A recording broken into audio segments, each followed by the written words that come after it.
നമസ്കാരം. ഇന്നത്തെ ക്ലാസ്സിൽ നമ്മൾ ലോങ് ഫ്രഞ്ച് നോട്ടാണ് പഠിക്കുന്നത്. ഫ്രഞ്ച് നോട്ട് പോലെ തന്നെയാണ് കേട്ടോ, ചെറിയൊരു വ്യത്യാസമേ ഉള്ളൂ. ഫസ്റ്റ് നമുക്ക് ലൈനിൽ പ്രാക്ടീസ് ചെയ്യാം. അപ്പോൾ അതിനായിട്ട് ഞാനിവിടെ ഒരു ലൈൻ വരച്ചു കൊടുക്കുന്നുണ്ട് കേട്ടോ. ത്രെഡ് ഞാൻ 6x6 ആണ് എടുത്തിരിക്കുന്നത്. അപ്പോൾ ത്രെഡ് എങ്ങനെയാണ് കോർക്കുന്നതെന്നും എങ്ങനെ കെട്ടിടണമെന്നും ഒക്കെ നമ്മൾ കഴിഞ്ഞ ക്ലാസ്സിൽ വിശദമായിട്ട് പറഞ്ഞിരുന്നല്ലോ. അപ്പോൾ അതുകൊണ്ടാണ് ഈ വീഡിയോയിൽ അത് ഉൾപ്പെടുത്താത്തത് കേട്ടോ. സ്റ്റിച്ച് ചെയ്യുന്നതിന് മുന്നേ ത്രെഡ് ഇതേപോലെ ഒന്ന് പിരിച്ചു കൊടുക്കുകയാണെങ്കിൽ നമുക്ക് കെട്ട് വീഴാതെ സ്റ്റിച്ച് ചെയ്യാം. കഴിഞ്ഞ ക്ലാസ് നിങ്ങൾ കണ്ടിട്ടില്ലെങ്കിൽ ക്ലാസ് 52 പ്രാക്ടീസ് ചെയ്തതിന് ശേഷം മാത്രം ഈ ക്ലാസ് പ്രാക്ടീസ് ചെയ്താൽ മതി. ഞാനിവിടെ ഒരു ലൈൻ കൂടി വരച്ചേക്കാം. അപ്പോൾ നിങ്ങൾക്ക് സ്റ്റിച്ച് ചെയ്യാൻ കുറച്ചുകൂടി ഈസി ആയിരിക്കും. താഴത്തെ ലൈനിൽ നമുക്ക് നീഡിൽ മുകളിലേക്ക് എടുക്കാം. ഫ്രഞ്ച് നോട്ട് ചെയ്ത സെയിം അതേപോലെ തന്നെയാണ് കേട്ടോ ഇവിടെയും ചെയ്യുന്നത്.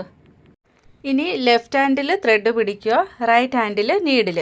റൈറ്റ് ഹാൻഡിലെ നീഡിലിൽ ത്രെഡ് ഒരു പ്രാവശ്യം ഇതുപോലെ ചുറ്റുക. ചുറ്റിയതിന് ശേഷം നമ്മൾ ഫ്രഞ്ച് നോട്ട് ചെയ്തപ്പോൾ ആ നീഡിൽ മുകളിലേക്ക് എടുത്ത അതേ പോയിന്റിൽ തന്നെയല്ലേ നമ്മൾ താഴേക്ക് കൊടുത്തത്.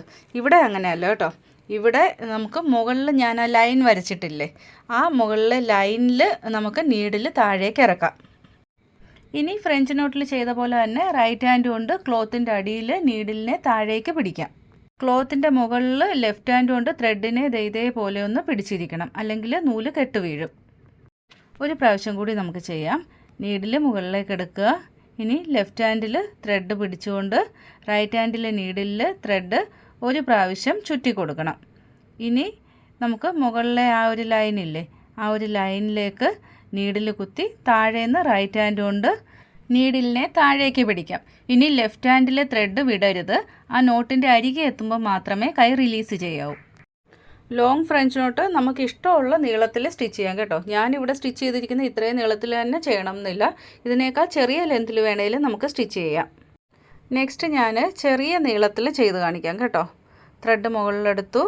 നമ്മൾ നീഡിലിൽ ഒരു പ്രാവശ്യം ചുറ്റിയ ശേഷം നമ്മൾ ഫസ്റ്റ് ചെയ്തതിനേക്കാൾ കുറച്ച് ലെങ്ത്ത് കുറച്ചിട്ടാണ് ഇവിടെ ലോങ് ഫ്രഞ്ച് നോട്ട് ചെയ്യുന്നത്. ഇപ്പോൾ ഫസ്റ്റ് മെത്തേഡ് മനസ്സിലായല്ലോ. ഇനി നമുക്ക് സെക്കൻഡ് മെത്തേഡ് ചെയ്യാം. സെക്കൻഡ് മെത്തേഡ് നമ്മൾ ഫ്രഞ്ച് നോട്ടിൽ ചെയ്ത പോലെ തന്നെ നീഡിലിൽ ത്രെഡ് 2 പ്രാവശ്യം ചുറ്റിയ ശേഷമാണ് നമ്മൾ താഴേക്ക് കുത്തുന്നത്. ഫ്രഞ്ച് നോട്ട് പ്രാക്ടീസ് ചെയ്തവർക്ക് ലോങ് ഫ്രഞ്ച് നോട്ട് പ്രത്യേകിച്ച് പഠിക്കേണ്ട ആവശ്യമില്ല കേട്ടോ. ഇവിടെ ത്രെഡ് ഹാൻഡ്ലിംഗ് ആണ് നമ്മൾ പ്രധാനമായിട്ടും പഠിക്കേണ്ടത്. കെട്ട് വീഴാതെ നമുക്ക് നോട്ട് ഇടുന്ന രീതിയിൽ സ്റ്റിച്ച് ചെയ്ത് പ്രാക്ടീസ് ആവണം. ഒന്നുകൂടി ചെയ്ത് കാണിക്കാം. നീഡിൽ മുകളിലേക്ക് എടുക്കുക. ഇനി ത്രെഡ് ലെഫ്റ്റ് ഹാൻഡിൽ പിടിക്കുക, റൈറ്റ് ഹാൻഡിൽ നീഡിൽ. ഇനി നീഡിലിൽ ത്രെഡ് 2 പ്രാവശ്യം ചുറ്റിയ ശേഷം നമ്മൾ മുകളിലെടുത്ത പോയിന്റിൽ നിന്ന് കുറച്ച് ഗ്യാപ്പിൽ നീഡിൽ താഴേക്ക് ഇറക്കണം. സെക്കൻഡ് മെത്തേഡും ഞാൻ ചെറിയ ലെങ്ത്തിൽ ചെയ്ത് കാണിക്കാം. ലോങ് ഫ്രഞ്ച് നോട്ട് നമ്മൾ സാധാരണ ഫ്ലവർ ഡിസൈനും ലീഫ് ഡിസൈനും ചെയ്യാനാണ് യൂസ് ചെയ്യുന്നത്. അപ്പോൾ നമുക്ക് ഇഷ്ടമുള്ള ലെങ്ത്തിൽ സ്റ്റിച്ച് ചെയ്യാം. ഇപ്പോൾ സെക്കൻഡ് മെത്തേഡ് മനസ്സിലായല്ലോ. ഇനി തേർഡ് മെത്തേഡും കൂടി കാണിക്കാം. തേർഡ് മെത്തേഡ് നമ്മൾ സാധാരണ യൂസ് ചെയ്യാറില്ല, പക്ഷേ നിങ്ങൾക്ക് ആ ഒരു ഡിഫറൻസ് മനസ്സിലാവാൻ വേണ്ടിയിട്ട് ഞാൻ ചെയ്ത് കാണിക്കാം കേട്ടോ. തേർഡ് മെത്തേഡിൽ നീഡിലിൽ ത്രെഡ് 3 പ്രാവശ്യം ചുറ്റിയ ശേഷം നമുക്ക് നീഡിൽ താഴേക്ക് ഇറക്കാം. തേർഡ് മെത്തേഡിൽ നോട്ട് ഒരുപാട് വലുതായിട്ടാണ് കാണുന്നത്. അപ്പോൾ അതുകൊണ്ടാണ് നമ്മൾ തേർഡ് മെത്തേഡ് യൂസ് ചെയ്യാത്തത്. ഇത്രയും വലുതായിട്ട് നോട്ട് വരുമ്പോൾ നമ്മൾ അത്ര ഭംഗി ഉണ്ടായിരിക്കത്തില്ല. അപ്പോൾ അതുകൊണ്ട് തേർഡ് മെത്തേഡ് നമ്മൾ അധികം സ്റ്റിച്ച് ചെയ്യാറില്ല. ഇപ്പോൾ 3 മെത്തേഡും എങ്ങനെയാണ് സ്റ്റിച്ച് ചെയ്യുന്നതെന്നും സൈസിൽ വരുന്ന ഡിഫറൻസും മനസ്സിലായല്ലോ. സിൽക്ക് ത്രെഡ് 5 ലെയറോ 6 ലെയറോ എടുക്കുകയാണെങ്കിൽ നീഡിലിൽ ത്രെഡ് 1-2 പ്രാവശ്യം റൊട്ടേറ്റ് ചെയ്യാം.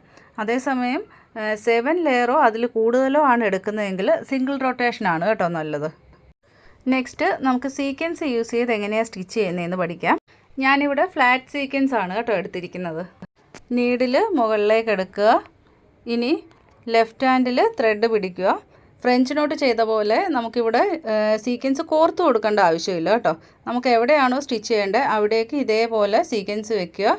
ഇനി നീഡിലിൽ ത്രെഡ് 1 പ്രാവശ്യം ചുറ്റിയ ശേഷം ആ സീക്വൻസിൻ്റെ ഹോളിലൂടെ നീഡിലിനെ താഴേക്ക് ഇറക്കാം. ഇനി റൈറ്റ് ഹാൻഡ് കൊണ്ട് ക്ലോത്തിൻ്റെ അടിയിൽ നീഡിലിനെ താഴേക്ക് പിടിക്കാം. ലെഫ്റ്റ് ഹാൻഡ് കൊണ്ട് ത്രെഡിനെ മുകളിലേക്ക് പിടിച്ചിരിക്കണം. ഒന്നുകൂടി കാണിക്കാം.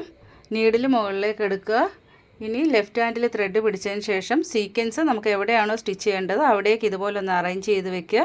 ഇനി ത്രെഡ് റൊട്ടേറ്റ് ചെയ്ത ശേഷം സീക്വൻസിൻ്റെ സെൻറ്ററിലെ ഹോളിലൂടെ നീഡിലിനെ താഴേക്ക് ഇറക്കാം. ലോങ് ഫ്രഞ്ച് നോട്ടിൽ സീക്വൻസ് സ്റ്റിച്ച് ചെയ്യാൻ ഈസിയാണ് കേട്ടോ.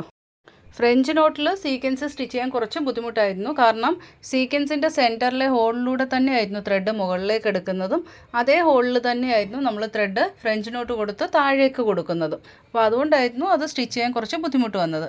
ഇവിടെ എങ്ങനെയാണ്, നമ്മൾ ഒരു സ്റ്റിച്ച് മാത്രമല്ലേ ചെയ്യുന്നുള്ളൂ ഹോളിലൂടെ. അതുകൊണ്ട് നമുക്ക് ഈസി ആയിട്ട് സീക്വൻസ് യൂസ് ചെയ്ത് സ്റ്റിച്ച് ചെയ്യാൻ പറ്റും. പിന്നെ സീക്വൻസ് സ്റ്റിച്ച് ചെയ്ത് ലോങ് ഫ്രഞ്ച് നോട്ട് ചെയ്യുമ്പോൾ നമ്മൾ ഫസ്റ്റ് മെത്തേഡ് മാത്രമേ ചെയ്യാറുള്ളൂ. കാരണം സെക്കൻഡ് മെത്തേഡും തേർഡ് മെത്തേഡും ചെയ്യുമ്പോൾ സീക്വൻസ് ഹൈഡ് ആകും. പിന്നെ ഫ്രഞ്ച് നോട്ട് മാത്രമേ അവിടെ കാണത്തുള്ളൂ, സീക്വൻസ് അധികം കാണാൻ പറ്റത്തില്ല. അപ്പോൾ അതുകൊണ്ട് ഫസ്റ്റ് മെത്തേഡ് മാത്രമാണ് നമ്മൾ സീക്വൻസിൽ സ്റ്റിച്ച് ചെയ്യുന്നത്. ഇത് സൈഡ് ഹോൾ സീക്വൻസ് ആണ് കേട്ടോ. സൈഡ് ഹോൾ സീക്വൻസിലും ഞാൻ ലോങ് ഫ്രഞ്ച് നോട്ട് എങ്ങനെയാണ് ചെയ്യുന്നതെന്ന് കാണിക്കാം. നമ്മൾ റെയറായിട്ട് മാത്രമേ side hole sequence long French നോട്ടിൽ യൂസ് ചെയ്യാറുള്ളൂ. സ്റ്റിച്ച് എങ്ങനെയാണെന്ന് അറിയാമല്ലോ. ഇനി ആ സൈഡ് ഹോൾ സീക്വൻസിൻ്റെ ഹോളിലേക്ക് നമുക്ക് ഇതേപോലെ നീഡിലിൽ ത്രെഡ് ഒരു പ്രാവശ്യം ചുറ്റിയ ശേഷം നീഡിൽ താഴേക്ക് ഇറക്കാം. സൈഡ് ഹോൾ സീക്വൻസ് ഈസി ആയിട്ട് നമുക്ക് ചെയ്യാൻ പറ്റത്തില്ല, സീക്വൻസ് മൂവ് ആയിക്കൊണ്ടിരിക്കും. അപ്പോൾ നമുക്ക് അറേഞ്ച് ചെയ്ത് വെച്ച് കൊടുത്തതിന് ശേഷമാണ് സ്റ്റിച്ച് ചെയ്യേണ്ടത്. സ്റ്റിച്ച് ചെയ്ത ശേഷം നമുക്ക് പൊസിഷൻ അറേഞ്ച് ചെയ്ത് വെച്ച് കൊടുക്കണം. ചിലപ്പോൾ താഴോട്ടൊക്കെ സൈഡ് ഹോൾ സീക്വൻസ് സ്റ്റിച്ച് ചെയ്ത് കഴിയുമ്പോൾ വരും. അപ്പോൾ നമുക്ക് മുകളിലേക്ക് അത് അറേഞ്ച് ചെയ്യണം. നെക്സ്റ്റ് നമ്മൾ സാധാരണ യൂസ് ചെയ്യുന്ന ഒരു ബുട്ട ഡിസൈനാണ്. ഈ ഡിസൈൻ നെക്കിലും അല്ലെങ്കിൽ ബുട്ടാസായിട്ടൊക്കെ നമ്മൾ യൂസ് ചെയ്യാറുണ്ട്.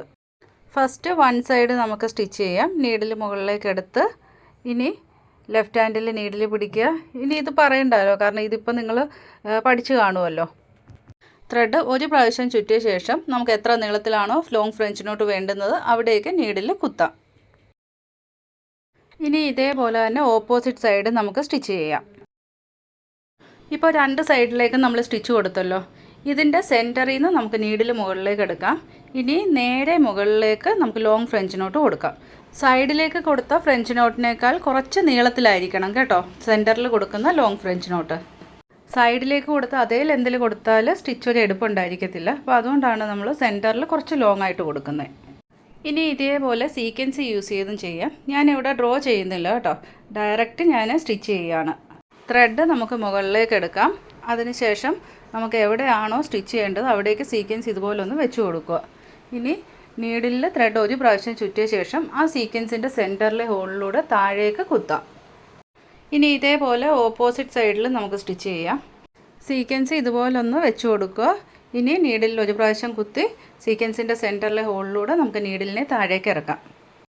സൈഡിൽ സ്റ്റിച്ച് ചെയ്തതിനേക്കാൾ കുറച്ച് നീളത്തിൽ നമുക്ക് സെൻറ്ററിലും ഇതേപോലെ സീക്വൻസ് യൂസ് ചെയ്ത് സ്റ്റിച്ച് ചെയ്യാം. ബ്ലൗസ് വർക്കിൽ ഈ ഒരു ബുട്ട ഡിസൈൻ നമ്മൾ ഒരുപാട് യൂസ് ചെയ്യാറുണ്ട്. ഞാനൊരു ഭംഗിക്ക് ആ സെൻറ്ററിൽ ബീഡ്സ് സ്റ്റിച്ച് ചെയ്ത് കൊടുക്കുന്നുണ്ട് കേട്ടോ. ബീഡ്സ് നമുക്ക് നോർമൽ നീഡിൽ ഇതേപോലെ വേണമെങ്കിൽ സ്റ്റിച്ച് ചെയ്യാം, അല്ലെങ്കിൽ അരി നീഡിൽ യൂസ് ചെയ്ത് വേണമെങ്കിൽ സ്റ്റിച്ച് ചെയ്യാം. സെൻറ്റർ നിങ്ങൾക്ക് ഇഷ്ടമുള്ള രീതിയിൽ സ്റ്റിച്ച് ചെയ്യാം കേട്ടോ. ബീഡ്സ് സ്റ്റിച്ച് ചെയ്യുക, അല്ലെങ്കിൽ സ്റ്റോൺസ് ഒട്ടിച്ച് കൊടുക്കുകയോ, അങ്ങനെ എന്ത് ഡിസൈൻ വേണമെങ്കിലും കൊടുക്കാം. പിന്നെ കഴിഞ്ഞ ക്ലാസ്സിൽ ഞാൻ എൻഡ് നോട്ട് എങ്ങനെയാണ് കൊടുക്കുന്നതെന്ന് വിശദമായിട്ട് കാണിച്ചു തന്നതുകൊണ്ടാണ് കേട്ടോ ഇന്നത്തെ ക്ലാസ്സിൽ ഒരു സ്റ്റിച്ചിൽ ഞാൻ എൻഡ് നോട്ട് എടുത്ത് കാണിക്കാഞ്ഞത്. Next long French knot use ചെയ്ത് നമുക്ക് ലീഫ് ഡിസൈൻ ചെയ്യാം.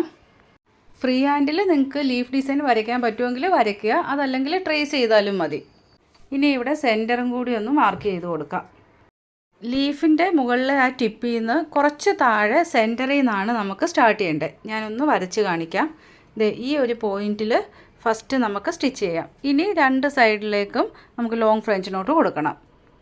ആദ്യം സെൻറ്ററിൽ നമുക്ക് നീഡിൽ മുകളിലേക്ക് എടുക്കാം. ഇനി ലോങ് ഫ്രഞ്ച് നോട്ട് ആ ലീഫിൻ്റെ മുകളിലെ ആ ഒരു ടിപ്പിലാണ് നമുക്ക് കൊടുക്കേണ്ടത്.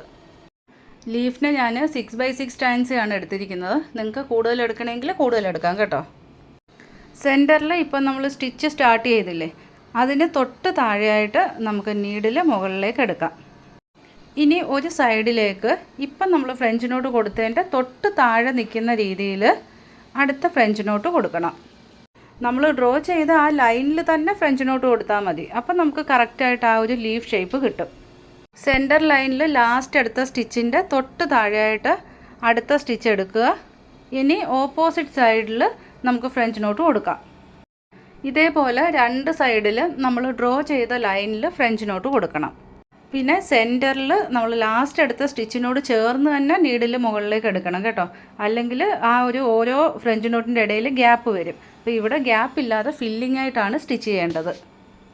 അതുപോലെ ലോങ് ഫ്രഞ്ച് നോട്ടിൽ ലീഫ് ഡിസൈൻ ചെയ്യുമ്പോൾ എപ്പോഴും സ്ലാൻറ്റിംഗ് ആയിട്ട് വേണം ഓരോ നോട്ടും കൊടുക്കേണ്ടത്. എങ്കിലേ ആ ഒരു ലീഫിൻ്റെ ഷേപ്പിൽ നമുക്ക് ഫിനിഷിങ്ങിൽ ഔട്ട്ലുക്ക് കിട്ടത്തുള്ളൂ. ഞാനിവിടെ ഡബിൾ കളറാണ് കേട്ടോ ത്രെഡ് യൂസ് ചെയ്തിരിക്കുന്നത്. ഡബിൾ കളർ എങ്ങനെയാണ് എടുക്കേണ്ടത് ഞാൻ കഴിഞ്ഞ ക്ലാസ്സിൽ വിശദമായിട്ട് പറഞ്ഞിട്ടുണ്ടായിരുന്നു. കഴിഞ്ഞ ക്ലാസ് പ്രാക്ടീസ് ചെയ്തവർക്ക് ഈ ഒരു ക്ലാസ് ഈസി ആയിട്ട് ചെയ്യാം കേട്ടോ. ലീഫ് ഡിസൈൻ ആവുമ്പോൾ ലെന്ത് കൂടിയും കുറഞ്ഞും ഇരിക്കും. ലാസ്റ്റിൽ വരുമ്പോഴത്തേക്ക് ഓരോ നോട്ടിൻ്റെ ലെന്ത് കുറവായിരിക്കും. അപ്പോൾ അതനുസരിച്ച് നിങ്ങൾ സ്റ്റിച്ച് ചെയ്യണം കേട്ടോ. ഇനി ഇവിടെ എൻഡ് നോട്ട് കൊടുക്കുന്നതും കൂടി കാണിക്കാം. നമ്മളിപ്പോൾ ഈ ലീഫ് ഡിസൈൻ ചെയ്തില്ലേ, ഈ ഒരു സ്റ്റിച്ചിനുള്ളിൽ എവിടെയെങ്കിലും നമുക്ക് നീഡിൽ മുകളിലേക്ക് എടുക്കാം. മുകളിലേക്ക് എടുത്ത പോയിൻറ്റിൻ്റെ തൊട്ടടുത്തായിട്ട് നീഡിൽ താഴേക്ക് എടുക്കുക. ഇനി താഴെ നമ്മൾ ത്രെഡ് വിട്ടിട്ടില്ലായിരുന്നു. നീഡിൽ താഴ്വശം 2 പ്രാവശ്യം ത്രെഡ് ചുറ്റിയ ശേഷം നീഡിലിനെ താഴേക്ക് വലിക്കാം. എൻഡ് നോട്ടിൽ ഡൗട്ട് ഉണ്ടെങ്കിൽ കഴിഞ്ഞ വീഡിയോ ഒന്ന് റെഫർ ചെയ്താൽ മതി കേട്ടോ. അതുപോലെ നമ്മുടെ ഓൺലൈൻ ക്ലാസ്സിൽ ജോയിൻ ചെയ്യണമെങ്കിൽ സ്ക്രീനിൽ കാണുന്ന വാട്സപ്പ് നമ്പറിൽ കോൺടാക്റ്റ് ചെയ്താൽ മതി. വാട്സപ്പിൻ്റെ ലിങ്ക് ഞാൻ ഡിസ്ക്രിപ്ഷനിൽ കൊടുത്തിട്ടുണ്ട്. അതാവുമ്പോൾ നിങ്ങൾക്ക് നമ്പർ സേവ് ചെയ്യാതെ മെസ്സേജ് ചെയ്യാൻ പറ്റും. വാട്സപ്പ് ഗ്രൂപ്പിൻ്റെ ലിങ്കും ഡിസ്ക്രിപ്ഷനിലുണ്ട്. ഡയറക്റ്റ് വേണമെങ്കിൽ നിങ്ങൾക്ക് ഗ്രൂപ്പിൽ ജോയിൻ ചെയ്യാം. നമ്മുടെ പുതിയ വീഡിയോസിൻ്റെ ലിങ്കും അതുപോലെ അപ്കമിങ് ബാച്ചസിൻ്റെ ഡീറ്റെയിൽസും എല്ലാം ഞാൻ ഗ്രൂപ്പിൽ ഷെയർ ചെയ്യുന്നതാണ്. ലോങ് ഫ്രഞ്ച് നോട്ടിൻ്റെ സ്റ്റിച്ചസ് നമുക്ക് ഈ ക്ലാസ്സിൽ തീരുന്നില്ല. ബാക്കി നമുക്ക് അടുത്ത ക്ലാസ്സിൽ പഠിക്കാം. അപ്പോൾ ഇന്നത്തെ ക്ലാസ് എല്ലാവർക്കും മനസ്സിലായല്ലോ. വീഡിയോ ഇഷ്ടമായാൽ ലൈക്ക് ചെയ്യാൻ മറക്കരുത്. അടുത്ത ക്ലാസ്സിൽ കാണാം. താങ്ക്